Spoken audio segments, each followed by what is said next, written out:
ದರ್ಶನ್ಗೆ ಮಾಫಿ ಸಾಕ್ಷಿ ಸಂಕಷ್ಟ. High court ಮೆಟ್ಟಿಲೇರಲು ಸಜ್ಜಾದ A2. Mafia ಸಾಕ್ಷಿ ಅರ್ಜಿಗೆ ಆರೋಪಿಗಳು ಆಕ್ಷೇಪಣೆ ಅವಕಾಶ ಇಲ್ಲ ಅಂದಿದ್ದ ಸೆಷನ್ಸ್ ಕೋರ್ಟ್ ಆದೇಶ ಪ್ರಶ್ನಿಸಲು ತಯಾರಿ.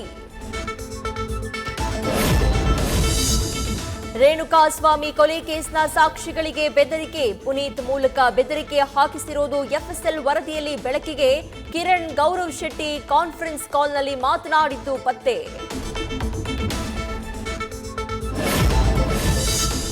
ಜೈಲಲ್ಲಿ ಪ್ರಜ್ವಲ್ ರೇವಣ್ಣ ಬಳಿ ಆಂಡ್ರಾಯ್ಡ್ ಮೊಬೈಲ್ ಪತ್ತೆ. ಹಾಸಿಗೆಯ ಕೆಳಗೆ ಬಚ್ಚಿಟ್ಟಿದ್ದು ಬೆಳಕಿಗೆ. ಸಿಸಿಬಿ ದಾಳಿ ವೇಳೆ ಮೊಬೈಲ್ ಬಯಲಿಗೆ. ಕಾವೇರಿ ಕಿಚ್ಚು. ನಾಳೆ ಕರ್ನಾಟಕ ಬಂದ್ಗೆ ಮಿಶ್ರ ಪ್ರತಿಕ್ರಿಯೆ. ಶಾಲಾ ಕಾಲೇಜು ಕ್ಲೋಸ್ ಎಂದಿದ್ದ ಕ್ಯಾಂಪ್ಸ್ ನೈತಿಕ ಬೆಂಬಲ. ಹೋಟೆಲ್ ಸಂಘಟನೆಯಿಂದಲೂ ಕೇವಲ ನೈತಿಕ ಬೆಂಬಲ.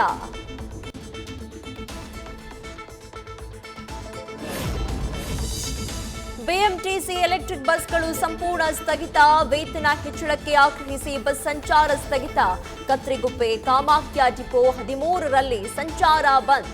ಬಿಎಂಟಿಸಿ ಬಸ್ಗಳಿಲ್ಲದೆ ಪ್ರಯಾಣಿಕರ ಪರದಾಟ.